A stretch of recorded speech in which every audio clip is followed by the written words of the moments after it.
नमस्कार, मैं हूं आयुष छत्रांश और आप देख रहे हैं यूपी उत्तराखंड का सबसे भरोसेमंद न्यूज चैनल इंडिया न्यूज। आज बड़ी बहस में हम चर्चा करेंगे लखनऊ के काकोरी में यूपी एटीएस को एक गैराज में अलकायदा के आतंकियों के छिपे होने का इनपुट मिला।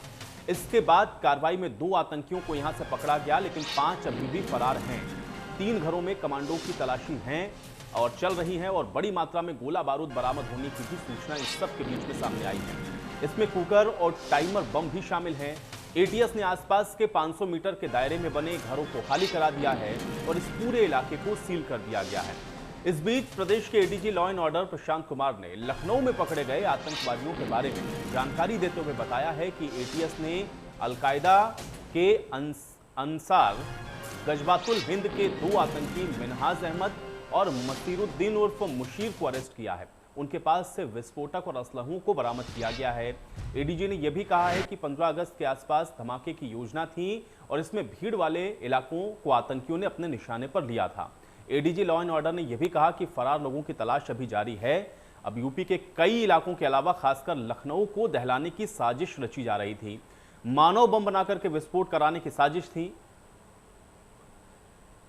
तो आज बड़ी बहस की शुरुआत भी करेंगे इन बड़े सवालों के साथ। सवाल यह है कि यूपी का माहौल आखिर कौन खराब करना चाह रहा है? यूपी में आतंक के आखिर कितने आका हैं और लखनऊ के आसपास आतंक के आखिर कितने मॉड्यूल हैं? आज हम इसी पर चर्चा करेंगे, क्योंकि जिस तरह से ये खुलासा हुआ है उसके बाद ये सवाल उठ रहे हैं कि आखिर इनका जो टेरर प्लान था वो क्या था और किस तरीके से इस टेरर प्लान को ये अंजाम देने वाले थे। आखिर उत्तर प्रदेश के अंदर माहौल को खराब कौन करना चाह रहा है और उत्तर प्रदेश में आतंकियों के कितने आका हैं, क्योंकि इससे पहले भी कई खुलासे हुए हैं और अब ये जो बड़ा खुलासा हुआ है जिसमें एक बीजेपी सांसद समेत अन्य नेताओं को भी उड़ाने की योजना बन रही थी, ये जानकारी भी सामने आई और इसके अलावा कई इलाकों को भी बम से दहलाने की जो मंशा थी उसका भी खुलासा हुआ है।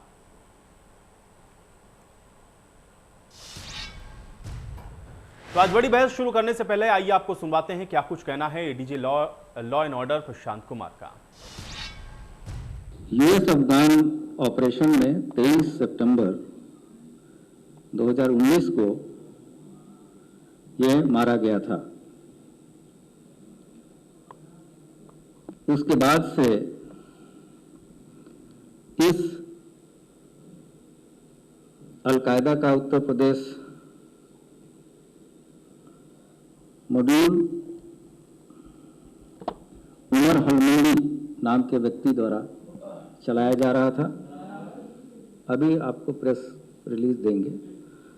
उमर हलमंडी और ये गतिविधियां पाकिस्तान अफगानिस्तान बॉर्डर क्षेत्र में पेशावर क्वेटा एरिया जो पाकिस्तान का है, वहां से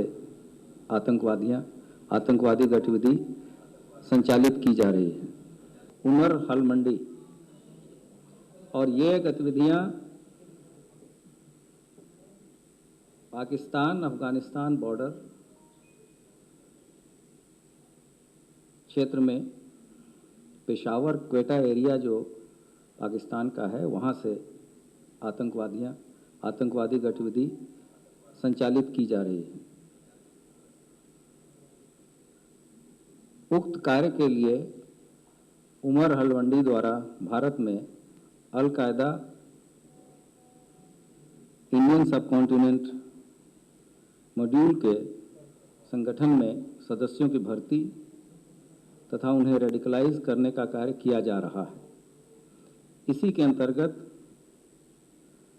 उमर हलमंडी ने कुछ जिहादी प्रवृत्ति के व्यक्तियों को लखनऊ में चिन्हित कर एवं उन्हें नियुक्त कर अल-कायदा का मॉड्यूल को खड़ा किया गया है। नाज, मसीरुद्दीन व शकील इनके नाम प्रकाश में आए हैं।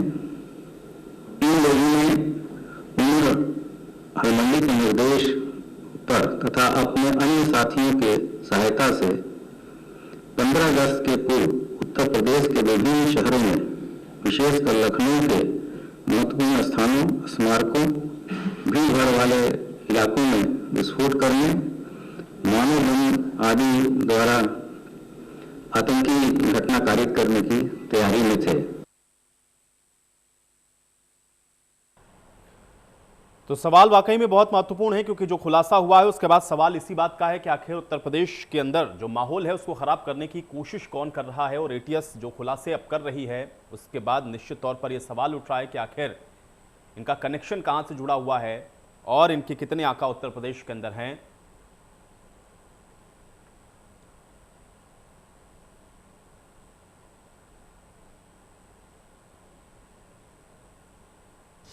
और चलिए इन्हीं तमाम सवालों के साथ आज की बड़ी बहस की शुरुआत करते हैं। कुछ मेहमान मेरे साथ जुड़ गए, पहले उनका परिचय मैं आपके साथ करवा देता हूं। रोली तिवारी मिश्रा हमारे साथ जुड़ रही हैं, प्रवक्ता हैं समाजवादी पार्टी की। रोली तिवारी मिश्रा जी, बहुत स्वागत आपका। संजय चौधरी जी हमारे साथ जुड़ रहे हैं, प्रवक्ता हैं भारतीय जनता पार्टी के। संजय चौधरी जी, बहुत स्वागत आपका। और राजेश राय जी हमारे साथ जुड़ रहे हैं, एक्स IPS हैं। राजेश राय जी, आपका भी बहुत स्वागत है। संजय जी, सबसे पहले मैं चर्चा की शुरुआत आपसे ही करना चाहूंगा। जो खुलासा हुआ, जिस तरीके से गिरफ्तारी हुई आतंकियों की, और अब खुलासे में तो ये भी था कि बीजेपी के एक सांसद और कुछ अन्य नेता भी ऐसे थे, राजनेता भी ऐसे थे जो कि इनके निशाने पर थे। सवाल इस बात का है कि आखिर कौन है जो कि उत्तर प्रदेश के अंदर माहौल को खराब करने की कोशिश कर रहा है, और ये जो गिरफ्तारियां हुई हैं इसको कैसे देखा जाए। आपका पहला रिएक्शन मैं चाहूंगा संजय चौधरी जी। देखिए, उत्तर प्रदेश के शांतिप्रिय और विकास की ओर बढ़ते वातावरण से जिन लोगों को तकलीफ हो रही है, वो उत्तर प्रदेश की प्रगति को अवरोध करना चाहते हैं, क्योंकि भारत की राजनीति का रास्ता उत्तर प्रदेश से होने वो कर जाता है। उत्तर प्रदेश शांत है, उत्तर प्रदेश विकास की तरफ बढ़ रहा है। तो ऐसे समय में उत्तर प्रदेश का वातावरण खराब हो, उत्तर प्रदेश की जनता का ध्यान दूसरी तरफ जाए, इसको करने का जो षड्यंत्र हो रहा है, और इसके हैंडलर जैसा आपने बताया कि विदेश से इस प्रकार की गतिविधियों का संचालन हो रहा है, निश्चित रूप से ये एक बहुत बड़ी घटना है जिसको उत्तर प्रदेश की संवेदनशील और चुस्त दुरुस्त पुलिस की व्यवस्था ने समय से पहले पकड़ा है। ये बधाई के पात्र हैं, और 15 अगस्त के पहले एक बड़ी घटना को अंजाम देने की फिराक में थे। प्रदेश की पुलिस ने उसको पकड़ के उसको ध्वस्त किया है, और मैं आशा करता हूं कि इसके पीछे के जो भी षड्यंत्र होंगे, उत्तर प्रदेश की पुलिस उन्हें जल्दी ही जल्दी सामने लाएगी, और जो इसके पीछे लोग हैं वो सलाखों के पीछे हो जाएंगे। रोली तिवारी मिश्रा जी, आपका भी मैं एक रिएक्शन चाहूंगा, क्योंकि एक तरफ तो आतंकियों का पकड़ा जाना, उनके निशाने पर नेताओं का होना, और उसके अलावा प्रदेश के अलग अलग जगहों पे बम धमाकों की भी जानकारी है कि उस फिराक में थे ये आतंकी जिनको गिरफ्तार किया गया है। कैसे देखती हैं इस पूरे घटनाक्रम को आप? पात्र है कि उसने जो कार्रवाई की और कोई भी अमानवीय या अवांछनीय घटना होने से बचा लिया। लेकिन सबसे बड़ी बात जो मैं आपको यहाँ पर कहना चाहती हूँ, भाजपा के जो प्रवक्ता महोदय यहाँ पर मौजूद हैं, कि पिछले 17 दिन से, मैं 25 तारीख की बात कर रही हूँ, 25 जून से जब से जिला पंचायत अध्यक्ष के लिए नामांकन शुरू हुआ, और उसके बाद आज तक, जब तक कल शाम तक जो ब्लॉक प्रमुख का चुनाव हुआ, उसमें पूरे उत्तर प्रदेश के प्रत्येक जिले में किस प्रकार की हिंसा, बदइंतजामी, प्रशासन और पुलिस का पूरा रोल, कहीं BDC मेंबर का पर्चा छीनने में, कहीं नामांकन ना भरवा पाने में, कहीं उन लोगों को पकड़ने में, कहीं महिलाओं का चीरहरण करने में हो गया। तो यहाँ पर ये बात बहुत स्पष्ट रूप से आती है कि आतंकवादी प्रदेश की राजधानी में लखनऊ में 5 कालिदास मार्ग, मुख्यमंत्री के घर के जस्ट पास आप अपना अड्डा बना लेते हैं, और इस देश में भी भारतीय जनता पार्टी की सरकार है और प्रदेश में भी भारतीय जनता पार्टी की सरकार है। तो इनका जो इंट है, इनकी इंटेलिजेंस है, इनका सारा अमला है, वो कैसे फेल हो गया? कैसे पता नहीं कि यहाँ पर आतंकवादी इतने दिन से गतिविधियां कर रहे हैं? क्योंकि ये लोग पूरे तरीके से पुलिस और प्रशासन को BDC चुनाव में, जिला पंचायत चुनाव में किस प्रकार से दुरुपयोग होगा, प्रशासन का दुरुपयोग होगा, शासन का दुरुपयोग होगा, पुलिस का दुरुपयोग होगा, इसमें पूरी तरीके से लग गए हैं। और उसके लगने की वजह से ये परिणाम रहा कि किसी भी प्रकार से जो ये आतंकवादी यहाँ पर अपना अड्डा बना रहे थे, उसको और ये लोग पता नहीं कर पाए। अब ये बहुत अच्छी बात है कि कोई घटना नहीं हुई, अप्रिय घटना नहीं हुई। अगर अप्रिय घटना हो जाती तो कहीं कड़ी निंदा हो जाती, कहीं कोई प्रधानमंत्री जी या कोई मुख्यमंत्री जी आकर के रोने लगते, और कुल मिलाकर के हमारे यहाँ की आवाम, हमारे यहाँ की जनता इससे त्रसित हो जाती। ठीक तो है, ये आपकी बहुत तमाम बड़ी बातों का बात जवाब है संजय कि जी से मैं इसका लूंगा। संजय जी हमारे साथ failure है हैं। ये। एक सेकंड, अब मैं राजेश राय जी का रुख करूंगा, एक्स आईपीएस हैं, थोड़ा उनसे भी मैं समझता हूं। राजेश राय जी, इतना बड़ा खुलासा होना, गिरफ्तार हो जाना आतंकियों का, हालांकि कुछ अभी भी फरार हैं जिनकी गिरफ्तारी की बात अभी हम लोग सुन रहे थे, एडीजी लॉ एंड ऑर्डर की तरफ से भी कही गई, लेकिन इस घटनाक्रम को आप कैसे देखते हैं? इसके तार जिस तरीके से अब जुड़ते हुए सरहद पार से भी दिख रहे हैं, किस तरीके से इसको देखा जाए इस घटनाक्रम को, और कितनी अलार्मिंग सिचुएशन है आतंकियों का राजधानी के अंदर मौजूद होना और उनकी गिरफ्तारी का होना? राजेश राय जी, एक रिएक्शन आपका चाहूंगा।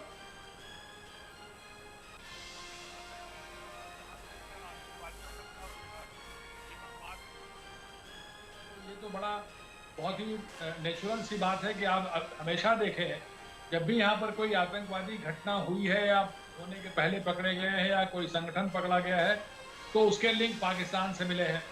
और पाकिस्तान के लिए यहाँ पर हिंदुस्तान में अपनी पैठ बनाना, यहाँ पर लोगों के बीच में अपने लोगों को भेजना, लगाना, क्योंकि उनके लिए तो बहुत आसान है। ये बहुत ही, जिसे कहते हैं ना, फर्टाइल लैंड है इस दृष्टिकोण से कि लोग यहाँ पर आराम से आकर के जम सकते हैं, जम करके यहाँ सालों सालों, जैसे इसी में लोग बता रहे हैं इस घटना में कि जो शाहिद और शकील और वसीम का नाम मैंने कहीं इसमें चैनल्स में देखा तो ना, कि वो लोग यहाँ से वहाँ आकर के 10-11 साल से 15 साल से रह रहे थे, यहाँ मोटर गैरेज बना रखा था, सब कुछ था।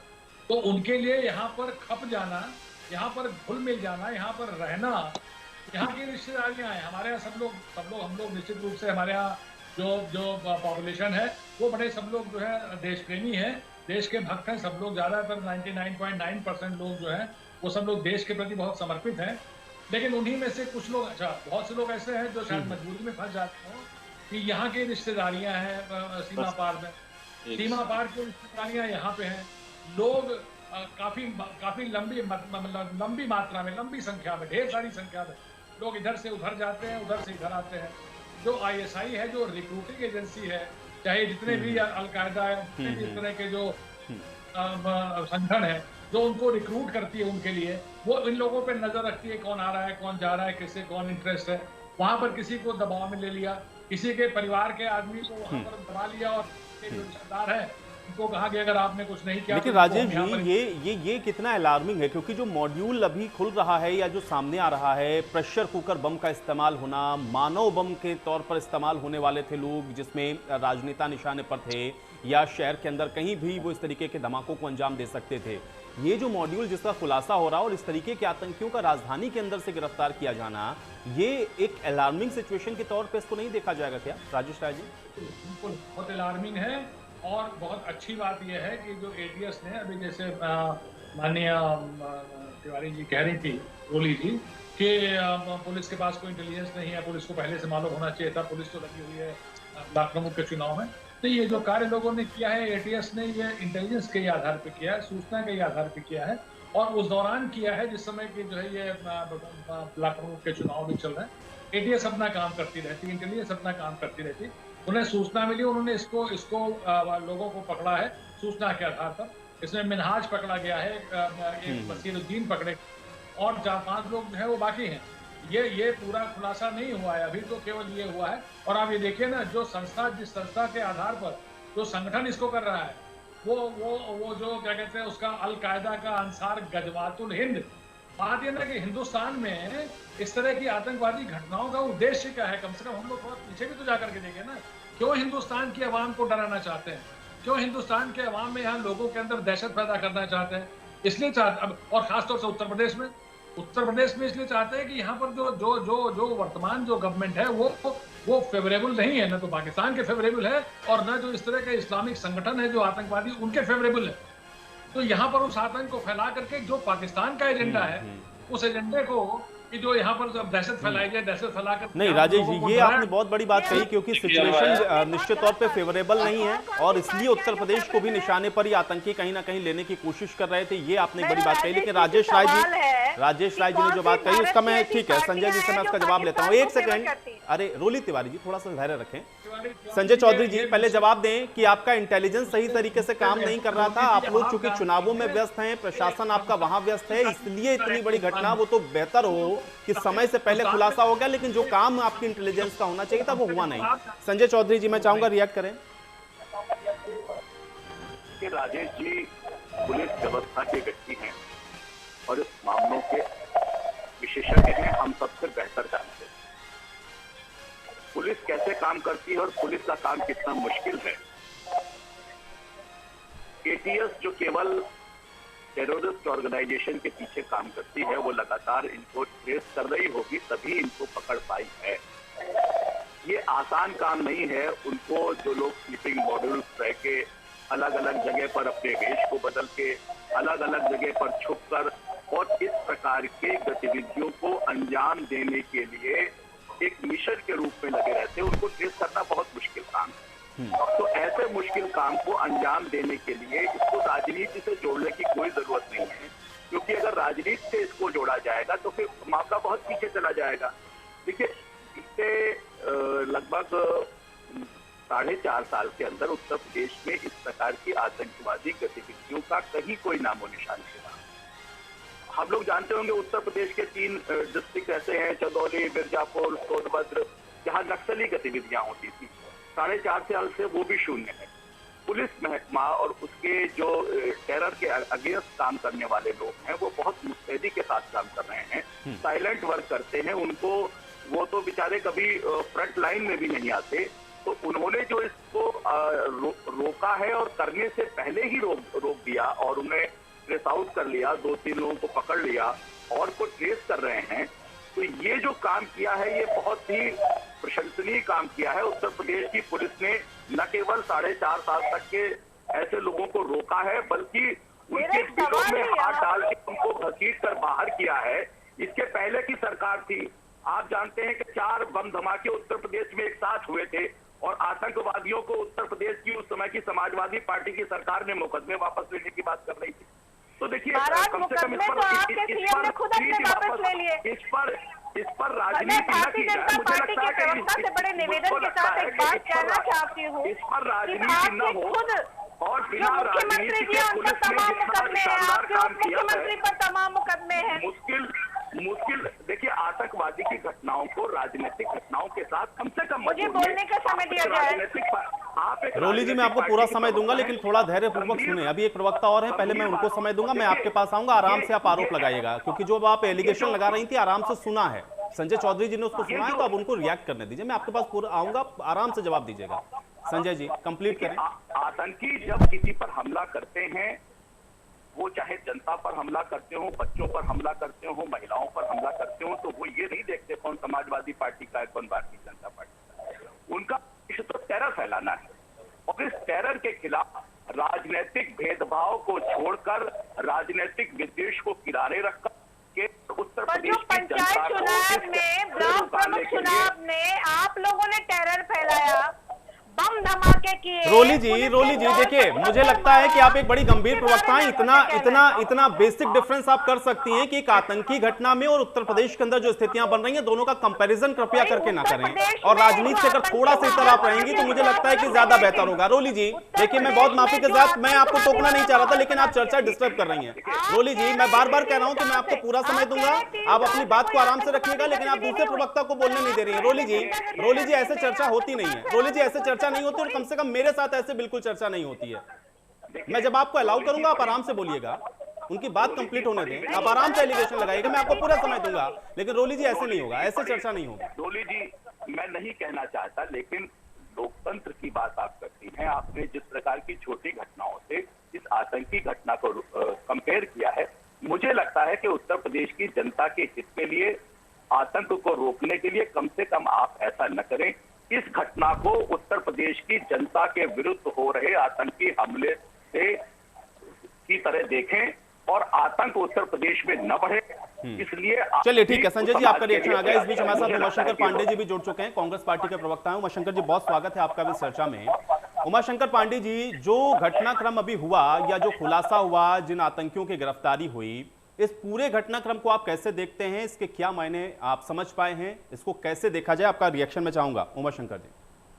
देखिए आयुष जी, निश्चित रूप से ये बेहद गंभीर विषय है और मुझे लगता है कि इन घटनाओं की पुनरावृत्ति ना हो, इसके लिए और ज्यादा एडवांस टेक्नोलॉजी और बेहतर तरीके से हम लोगों को काम करना होगा कि राजधानी जो कि देश के सबसे बड़े प्रदेश का राजधानी है, जहां पर 24 करोड़ की आबादी रहती है उत्तर प्रदेश में, उस प्रदेश के लिए मुझे लगता है कि उस प्रदेश की राजधानी के लिए और बेहतर व्यवस्था होनी चाहिए, जिससे कि कोई आतंकवादी अगर लंबे समय से यहाँ पर निवास कर रहा है, 6-7 केजी वो एक्सप्लोजिव इकट्ठा कर लेता है, तो मुझे लगता है कि अगर बेहतर हमारी और व्यवस्था होगी तो निश्चित रूप से हम ऐसे लोगों को पहले ही गिरफ्तार करने में सफल हो पाएंगे। और मैं जानता हूं कि हमारे जो जवान हैं, जो एटीएस के लोग हैं, जो हमारे इंटेलिजेंस के लोग हैं, वो दिन रात मेहनत करते हैं और उनकी मेहनत का ही नतीजा है कि तमाम ऐसे आतंकवादी या तमाम ऐसे देश विरोधी गतिविधियों में संलिप्त रहने वाले लोग अपने मंसूबों में फेल हो जाते हैं। तो मैं एटीएस को भी इस बात के लिए बधाई देना चाहता हूँ। मैं अभी भारतीय जनता पार्टी के साथी को सुन रहा था, मैं उनको एक जवाब देना चाहता हूँ। वो कह रहे थे कि पिछले 4.5 सालों और उसके पहले की सरकारों की वो तुलना कर रहे थे। मैं उनको याद दिलाना चाहता हूँ, थोड़ा सा अध्ययन बढ़ाइए संजय जी, आप अच्छे प्रवक्ता हैं भाजपा के, बढ़ाइए। 89 में जब आतंकवाद की शुरुआत हुई थी, उस समय आप ही के समर्थन से इस देश में विश्वनाथ प्रताप सिंह जी की सरकार थी। जब आतंकवाद ने कश्मीर में जन्म लिया और कश्मीर से निकलकर वो देश के दूसरे कोनों में फैला, तो आपकी सरकार थी। इस तथ्य को आप भूलिए नहीं। अक्षरधाम मंदिर से लेके लाल किले से लेके देश के सबसे बड़ी पंचायत संसद पर जो आतंकवादी हमला हुआ, उस समय आप ही की सरकार थी। इस तथ्य को भूलिए नहीं। आप भूल जाते हैं, भूलते नहीं है। जो झूठ पार्टी वाला आपका तमगा आपके पास है, उसको आप और मजबूत कर लेते हैं। दूसरा, मैं राजेश राय जी की बात सुन रहा था, सीनियर आईएएस ऑफिसर रहे, उनका बड़ा सम्मान मैं करता हूं, लेकिन आज उनके एक शब्द से मुझे बड़ी तकलीफ पहुंची है। उन्होंने कहा कि इस समय उत्तर प्रदेश में मुस्लिम परस्त सरकार नहीं है, मुस्लिम फेवरेबल गवर्नमेंट नहीं है।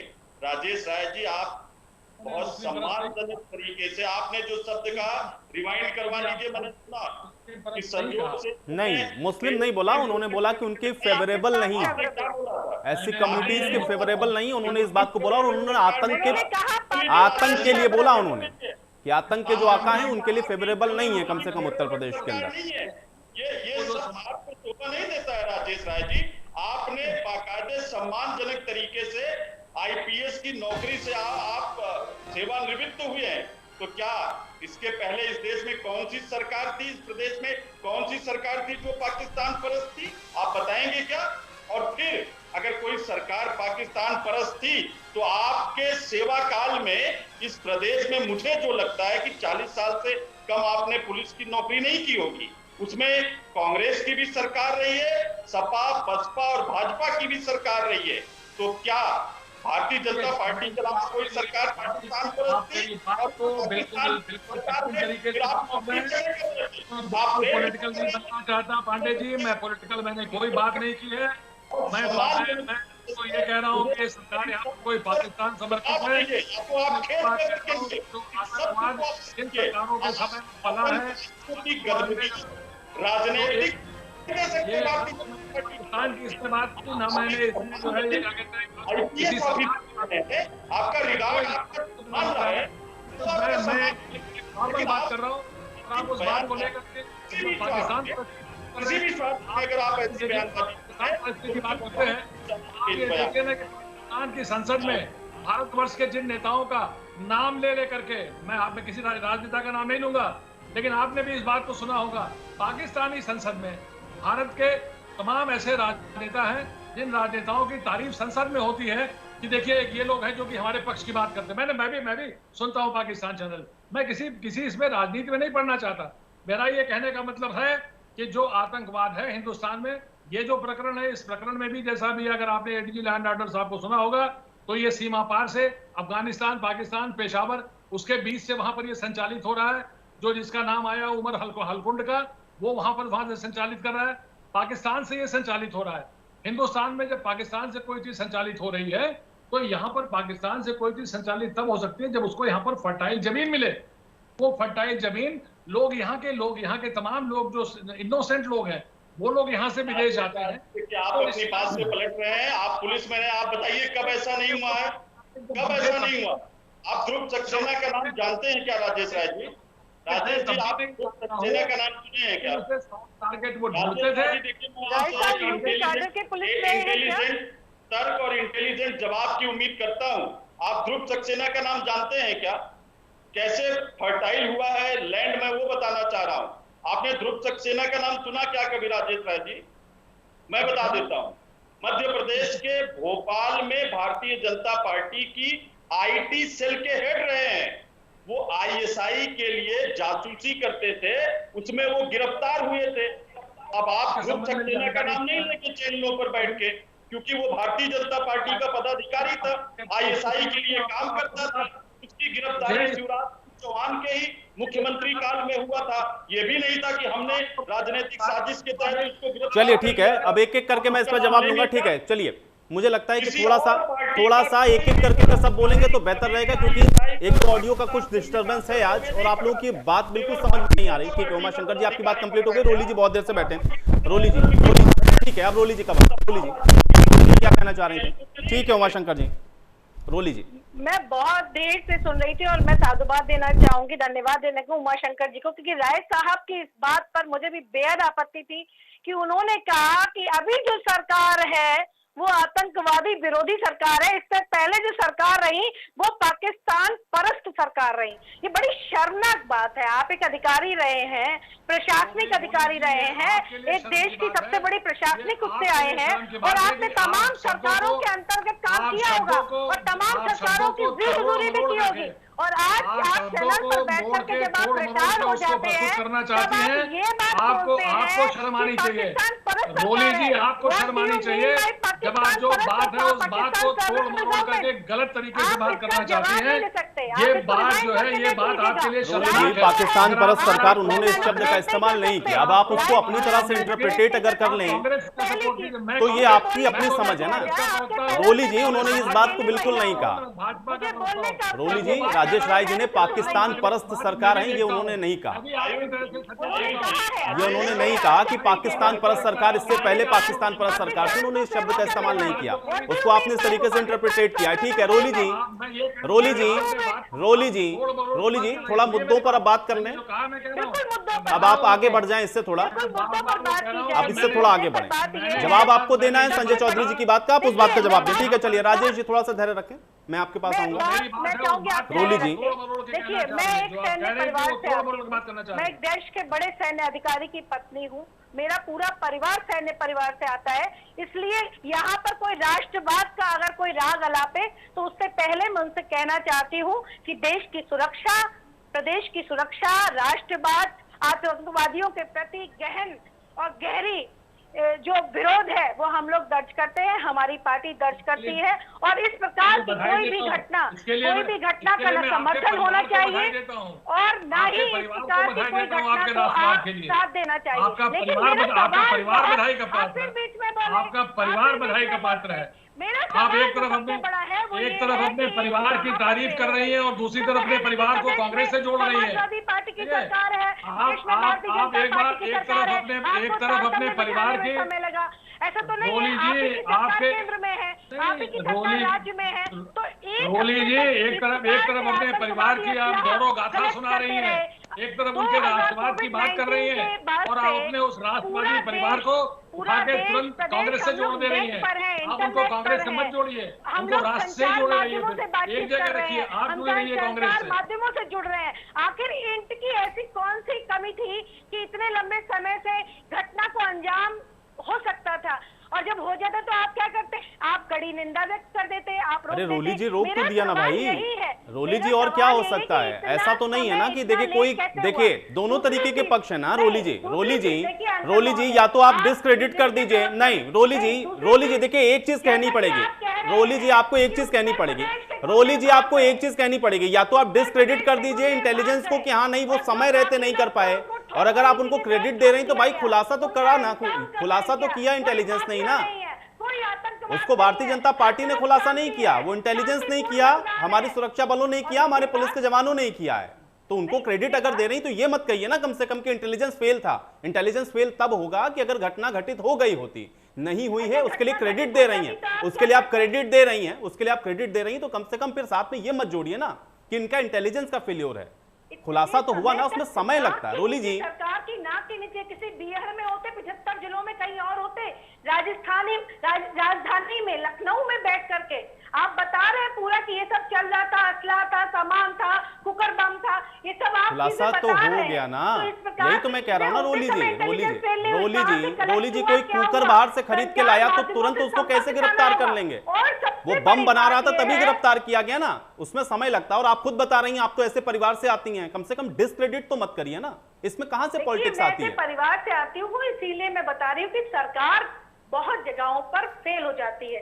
रही बात दूसरी लॉ एंड ऑर्डर की, उत्तर प्रदेश का लॉ एंड ऑर्डर आपको पता है किस प्रकार से लॉ एंड ऑर्डर है। चुनाव जो सामान्य जनता का चुनाव है उसको ओवरकम करके उसको प्रशासन, उसको सरकार, उसको पुलिस ओवरकम कर रही है, किस प्रकार से धांधले कर रही है, किस प्रकार से गुंडागर्दी कर रही है, किस प्रकार से पूरे प्रदेश में चुनाव हुआ है आपको पता होगा, आप टीवी चैनल देख रहे होंगे, सारे मीडिया उसको दिखा रहे हैं, किस तरह से ब्लॉक प्रमुख का चुनाव हुआ है, किस तरह से जिला पंचायत का चुनाव हुआ है। आप इसको दरकिनार कैसे कर सकते हैं? आप कहते हैं कि आतंकवाद की घटना को आप उन छोटी घटनाओं से नहीं जोड़ सकते, लेकिन महाराज मैं आपको बताना चाहती हूँ लोकतंत्र में हम लोग जो ग्रामीण क्षेत्र से आते हैं और हमारा 60-70% गांव में रहता है, वो कहीं प्रधानी, फिर बीडीसी, उसके बाद जिला पंचायत से ही विधायक और सांसद बनते हैं, और वही देश की राजनीति बनाते हैं, वही संसद में बैठते हैं। रोली जी, लेकिन दोनों घटनाओं का अलग अलग एस्पेक्ट है ना, दोनों घटनाओं की तुलना नहीं हो सकती है। आतंकी घटना की तुलना प्रदेश के अंदर घटित हो रही घटनाओं के साथ नहीं की जा सकती। रोली जी, इतना सेंस तो मुझे लगता है रोली जी, बेसिक बात तो आपको भी पता है। नहीं, आप उस घटना पे चर्चा जरूर कर सकते हैं लेकिन कंपैरिजन नहीं कर सकते।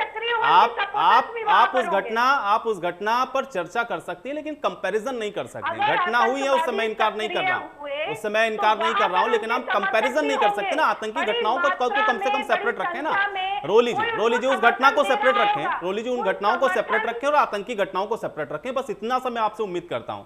चलिए राजेश राय जी, अब राजेश राय जी, एक तो ये आतंकी मॉड्यूल का खुलासा होना अलार्मिंग सिचुएशन है, आपने खुद भी कहा, लेकिन साथ के साथ सवाल इस बात का भी है क्योंकि कई और इससे पहले भी खुलासे हुए हैं। अगर बार बार कड़ियां जुड़ रही हों तो फिर इसको कैसे देखा जाए और कहां पर आपको लग रहा है कि अभी और ज्यादा फोकस करने की जरूरत है, क्योंकि अभी भी 4 से 5 और ऐसे लोग हैं सस्पेक्टेड जिनकी तलाश हो रही है। राजेश जी, ये जो इंटेलिजेंस कलेक्शन है और इस तरह से जो सूचनाएं एकत्रित करना है और उन पर कार्रवाई करना है, ये कोई एक दिन का काम नहीं है, ये सतत प्रक्रिया है।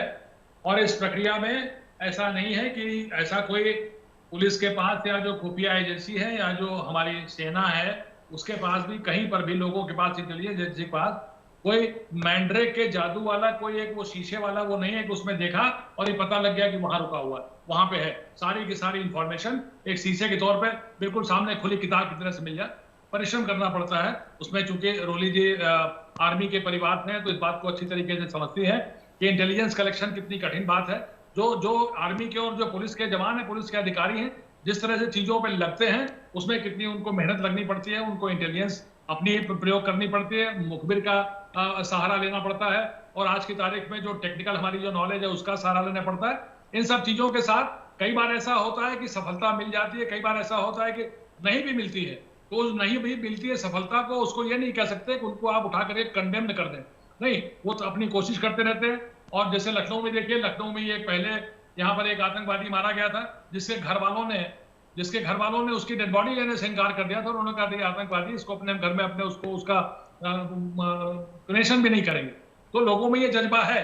लेकिन जो इस तरह घटनाएं, जब इस तरह की, चाहे एटीएस हो, चाहे कोई भी इंटेलिजेंस एजेंसी हो, पुलिस वाले हैं, और ये अच्छा काम इस लिहाज से हुआ है कि वो लगे रहे और लगने के बाद उनको ये इंफॉर्मेशन मिली और इंफॉर्मेशन मिलकर के उन्होंने 2 लोगों को पकड़ा है। उनके पास से जो ये चीजें बरामद हुई हैं, अब जैसे आपका कुकर बम, ये प्रेशर कुकर का जो है वो बम बरामद हुआ है, या उनको बनाने की चीजें बरामद हुई हैं, बीडीएस भी लगा वहां पे, तो ऐसी घटनाएं यहाँ पे उत्तर प्रदेश में पहले भी हो चुकी हैं, जहां पर के कुकर बम का प्रयोग किया गया है, या इस तरह से लोकल मेड जो बॉम्ब्स है उनका प्रयोग किया गया है।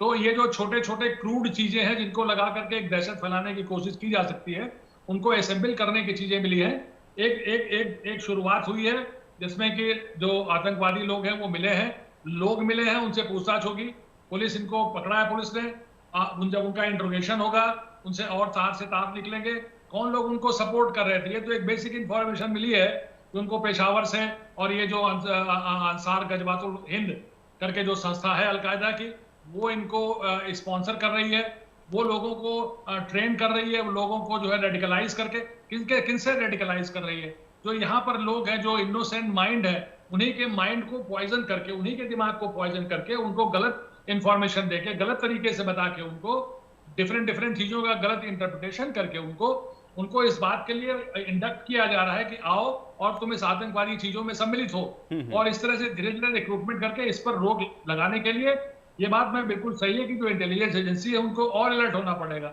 उनको और इक्विप्ड होना पड़ेगा, और बेहतर तरीके से चीजों को करना पड़ेगा। लेकिन इसके बावजूद जो ये किया गया है, इससे इस बात की गुंजाइश है इस आतंकवादी घटना में और अभी पूछताछ से और छानबीन से और चीजें निकलेंगी, और मैं समझता हूँ आगे आने वाले दिनों में इन चीजों का और खुलासा हो। संजय चौधरी जी, अब जवाब दे दें। ये बहुत गंभीर चर्चा हो रही थी, और गंभीर चर्चा में चर्चा लाइन से भटक गई कि आतंक के खिलाफ इतनी बड़ी कार्रवाई होने के बाद हम सभी लोग जब इस चर्चा में हैं तो निश्चित रूप से आतंक को भी खंडन किया जाएगा, आतंक के समर्थकों को भी। संजय जी, मुझे लग रहा है कि शायद आपका फोन का या फिर टीवी का वॉल्यूम शायद ज्यादा है, इसलिए कुछ इको हो रहा है। मैं तब तक उमाशंकर जी के पास जाता हूं, आप उसको थोड़ा सा एक बार अगर कम कर सकें तो आपकी ऑडियो बेहतर आएगी। उमाशंकर जी, क्या ऐसे विषय पर भी आरोप प्रत्यारोप से थोड़ा परहेज नहीं हो सकता है?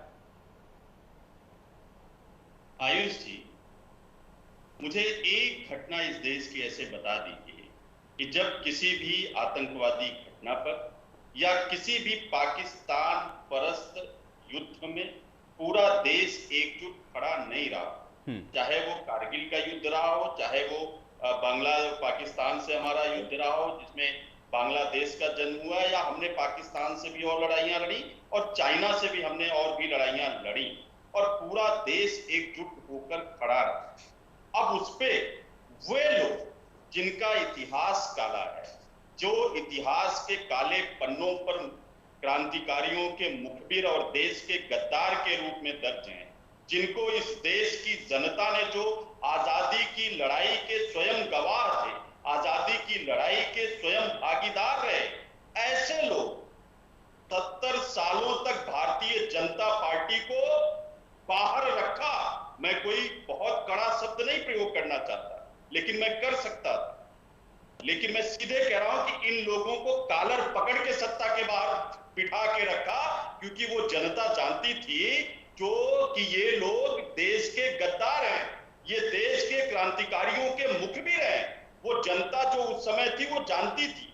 आज ये लोग चैनलों पर बैठकर उस कांग्रेस पार्टी को, जिसने अपने 2 प्रधानमंत्रियों को इन्हीं आतंकवादी गतिविधियों में बलिदान दिया है, कुर्बान किया, उनको सर्टिफिकेट देंगे ये लोग बैठ के, जो खुद देश के गद्दार रहे हैं, जिनके पूर्वज अंग्रेजों से माफी लिखित में, आज भी जो भारतीय अभिलेखागार में वो पत्र रखे हैं वीर सावरकर के, ये वीर कहते हैं, सॉरी मैं वीर हटाता हूं, सावरकर, उसका पत्र आज भी रखा हुआ है भारतीय अभिलेखागार में। राम पुनियानी जी की किताब उठाइए, बहुत बड़े पत्रकार हैं, उसमें स्कैंड लेटर है माफीनामे का। तो ऐसे लोग जो अंग्रेजों से माफी मांग के, अंग्रेजों के तलवे चाटकर पेंशन लेते थे, वो चैनलों पर बैठ के बलिदान और कुर्बान होने वाली पार्टी को सर्टिफिकेट बांटेंगे।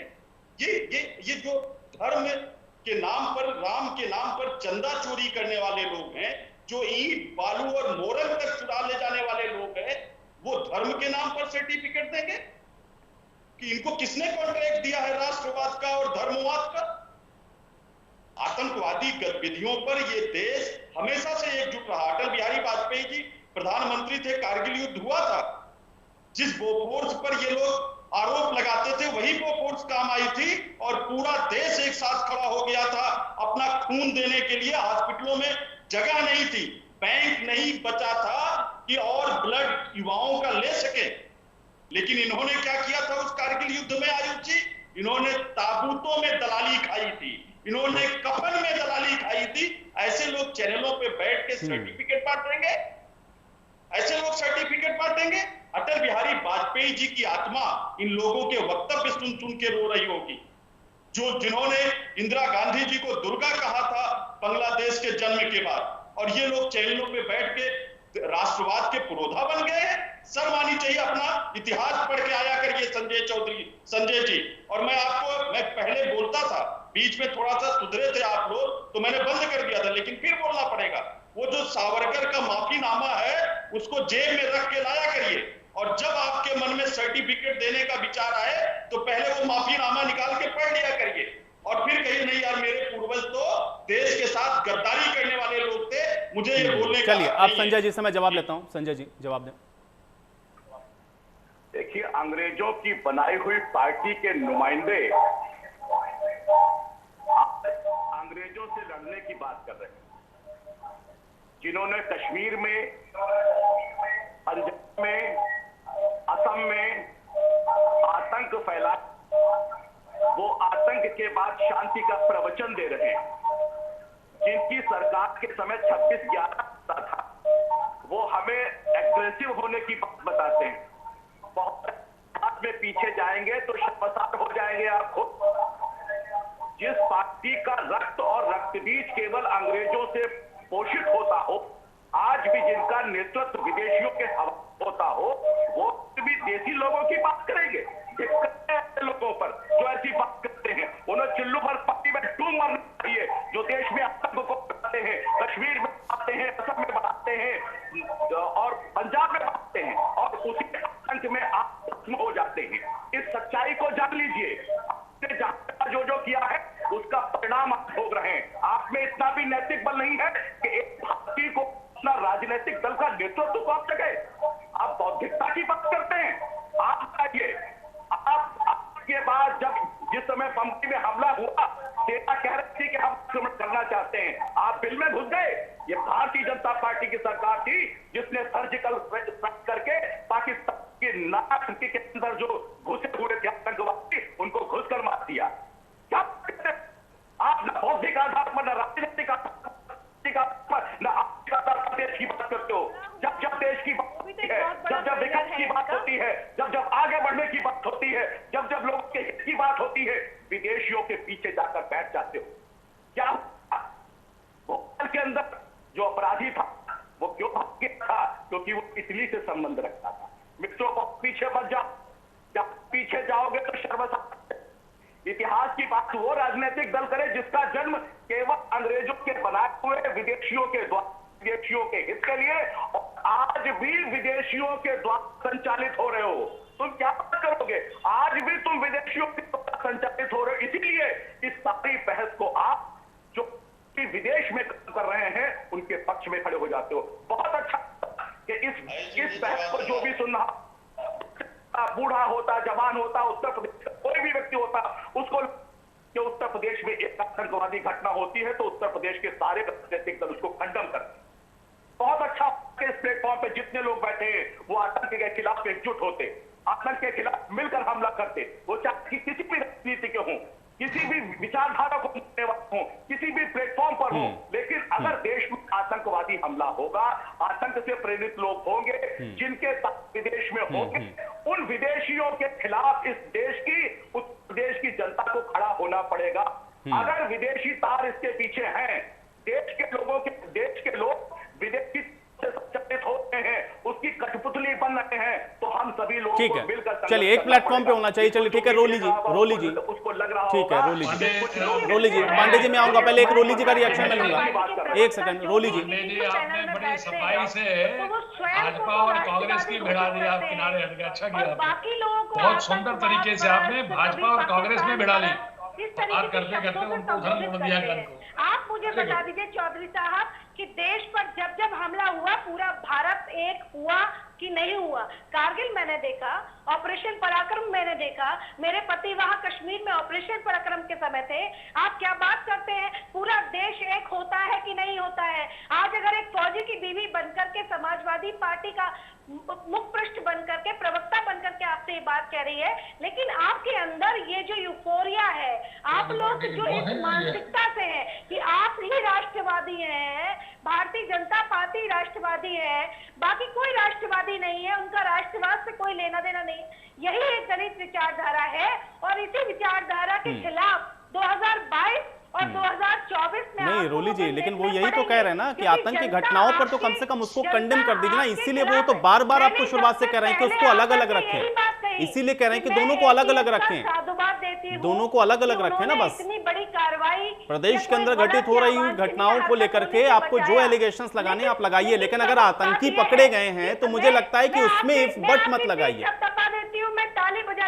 उसमें इफ बट मत लगाएं, उसमें इफ बट मत लगाएं रोली जी। और कम से कम जिस परिवार से आप जुड़ी हुई हैं, पूछने का हक नहीं है कि पुलवामा का हमला कैसे हुआ, आपका इंटेलिजेंस कैसे फेल्यूर हुआ, पुलवामा में हमारे इतने लोग कैसे मारे गए, ये भी सवाल मैं पूछूंगी। पीठ थपथपाने से पहले आपको अपने दायित्व को देखना पड़ेगा, ठीक है? अपना कर्म करने से पहले, अपनी शाबाशी लेने से पहले कि हमने सर्जिकल स्ट्राइक देखी, सर्जिकल स्ट्राइक आपने की, बहुत बढ़िया बात है, कोई देखने नहीं गया भारत का, लेकिन भारत में जो लाशें आई, जो शहीदों के ताबूत घर पर आए, उसको देखने वाले तमाम लोग थे। तो ये सवाल पूछा जाएगा, विपक्ष मर जाएगा उस दिन जिस दिन आपसे ये सवाल नहीं पूछेगा कि पुलवामा में हमला कैसे हुआ, संसद पर हमला कैसे हुआ, ये आतंकवादी दो कैसे छिपे बैठे हुए हैं राजधानी में, और हम सवाल पूछेंगे, हम तब तक सवाल पूछेंगे जब चलिए तक हम ठीक है, विपक्ष में भी रहेंगे। ठीक है, और तब चलिए हम उमाशंकर करेंगे जी, जब हम उमाशंकर पक्ष जी, में उमाशंकर जी सब खत्म कीजिए। देखिए, मैं संजय चौधरी की तरह आम या व्यक्तिगत टिप्पणी आमतौर पे करना नहीं चाहता, लेकिन मजबूर कर दिया संजय चौधरी जी ने। तो मैं इनको बताता हूं कि आरएसएस की स्थापना कैसे हुई थी। आरएसएस की स्थापना के पहले इनके सुन लीजिए, बेचैन मत होइए, सुन लीजिए, बेचैनी मत दिखाइए, ये बेचैनी मत दिखाइए, बेचैनी मत दिखाइए। आयुष जी इनको चुप कराइए, संजय जी, ठीक, आयुष जी को चुप कराइए, सुनने का मादा रखिए, अपना इतिहास सुन लीजिए। देखिए, आप चाहते हैं कि आपका इतिहास जनता के सामने ना आए, इसलिए आप चुप की भी बात होगी,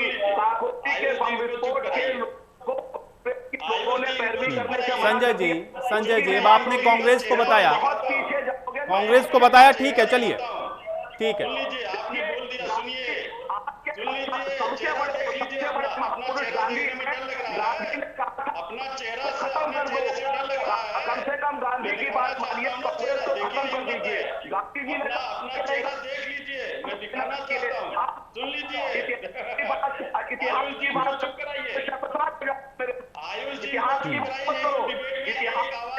चलिए संजय जी बहुत जल्दी से इससे निकलते हैं बाहर, ठीक है, ठीक है, संजय जी थोड़ा सा धैर्य रखें, संजय जी थोड़ा धैर्य रखें, सुन लें। देखिए अब एलिगेशन लगा रहे हैं तो उसका जवाब भी सुनना पड़ेगा। देश के गद्दारों की बात नहीं मानते, देश के गद्दारों, क्रांतिकारियों के मुखबिरों, देश को बेचने वाले क्रांतिकारी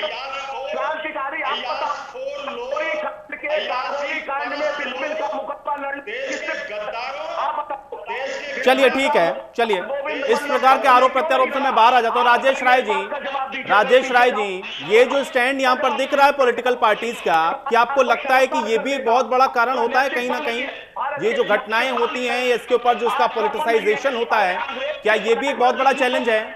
चलिए संजय जी, उमाशंकर जी, दोनों लोग शांत हो जाएं। देखिए अब आप लोग पर्सनल एलिगेशंस में चले गए, एक सेकंड, चलिए ठीक है, संजय जी शांत हो जाएं, उमाशंकर जी ठीक है, संजय जी शांत हो जाएं, संजय जी, राजेश राय जी, इस तरीके की घटनाओं पर ये जो पॉलिटिकल स्टैंड है, क्या ये भी एक बहुत बड़ा चैलेंज है?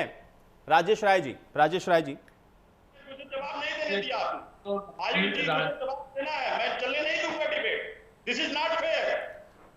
अरे उमाशंकर पांडे जी और आप संजय जी, आप दोनों लोग इतना पर्सनल और इस तरीके से आप लोग शब्दों का इस्तेमाल करो। नहीं उमाशंकर जी ऐसे नहीं है, उमाशंकर जी ऐसे नहीं। आपने उनको उनका इतिहास याद नहीं। उमाशंकर जी मैं बैठा हूं यहां पर, आपने उनको उनका इतिहास याद दिलाया, उन्होंने आपको आपका इतिहास याद दिला दिया। अब आप उनके फिर इतिहास में जाएंगे, फिर वो आपको आपका इतिहास याद दिलाएंगे। मेरे पास इतना समय नहीं है उमाशंकर जी, मेरे पास इतना समय नहीं है, इतना समय नहीं है उमाशंकर जी, ठीक है, मेरे पास इतना समय नहीं। राजेश जी क्या ये जो स्टैंड है पॉलिटिकल पार्टीज के, ये भी एक बहुत बड़ा चैलेंज है? कि मैं स्मृति ईरानी का इतिहास बताऊं, प्रधानमंत्री का इतिहास बताऊं, एक आतंकवादी ग्रुप बदला गया है, और पार्टी की बात करूं कि कैसे स्नूप गेट में उनको फंसाया गया। मैं अमित शाह के तड़ीपार होने की बात करता, मैं अमित शाह के तिहाड़ जेल की यात्रा की चर्चा करता, मैं बंगारू लक्ष्मण के स्टिंग की बात करता, 1 लाख रुपए में बिक जाने वाले इनके राष्ट्रीय अध्यक्ष की बात करता, पल्स मीटर ऑक्सीमीटर में दलाली खाकर लोगों को मरने पर मजबूर करने की बात करता, तब वो क्रिमिनल होता। दूसरों की अपनी पत्नी को छोड़ने वाले दल के लोग दूसरे चलिए, दोनों लोगों का स्तर दिख रहा है, दोनों लोगों का स्तर मुझे दिख रहा है और जनता भी दोनों स्तर देख रही है कि कौन किस स्तर पर जा रहा है। राजेश जी देखिए, उमाशंकर जी इस तरीके से चर्चा को डिस्टर्ब करके आप अपनी इमेज को खराब कर रहे हैं, मेरी इमेज नहीं खराब हो रही है। राजेश जी ये जो स्टैंड है, क्या ये एक बड़ा चैलेंज है? नहीं, ये चैलेंज पूरे समाज के लिए है। राजनीतिक दल विदेश के आधार पर ही काम कर रहा है, कम से कम विदेशियों से दूर, और विदेशियों को जो फंडिंग करते हैं उनके पास मत जाओ। चीन हमारा सबसे बड़ा शत्रु है, उसके साथ आप चाय पीते हो। उसमें जैसा सब लोगों ने कहा कि हम लोग साथ हैं, किसी भी पार्टी लाइन से हट करके जो आतंकवाद है उसमें मैं तो सीधी बात कर रहा हूँ, जो चीजें हैं उसी की चर्चा कर रहा हूँ। आरएसएस वाला गुणगान तो मुझे करने ही नहीं दे रहे, वो जो सीढ़ियां टहल रही है संजय चौधरी जी, इन लोगों को आप जो है और राष्ट्रवाद की बात करते हैं, सीढ़ी आपने भी संजय चौधरी जी भाई कसम से आपने भी सारे पैनल में देखा है कि पार्टियां अपने एक अलग एजेंडे पर काम करना शुरू कर देती है। चलिए, अब मेरी मजबूरी है, कुछ तकनीकी समस्या भी है। देखिए, आप सबकी ऑडियो को मैं एक साथ डाउन नहीं करवा सकता हूं, नहीं तो मैं एक आध को रोक करके चर्चा को और आगे बढ़ा सकता था। चर्चा मैं यहीं समाप्त करूंगा। बहुत शुक्रिया आप सभी का अपना समय निकालने के लिए, इस चर्चा का हिस्सा बनने के लिए। पॉलिटिकल पार्टीज को जो स्टैंड कम से कम आतंकी घटनाओं के ऊपर होने चाहिए, उनका स्तर किस तरीके का होता है, ये आपने इस चर्चा में देखा, और शायद इसलिए भी ये एक बहुत बड़ा चैलेंज है, और इसलिए इस तरीके के जब खुलासे होते हैं तो कम से कम पॉलिटिकल पार्टीज को अपने इन एजेंडों से ऊपर उठ जाना चाहिए। आज बड़ी बहस में मेरे साथ फिलहाल इतना ही।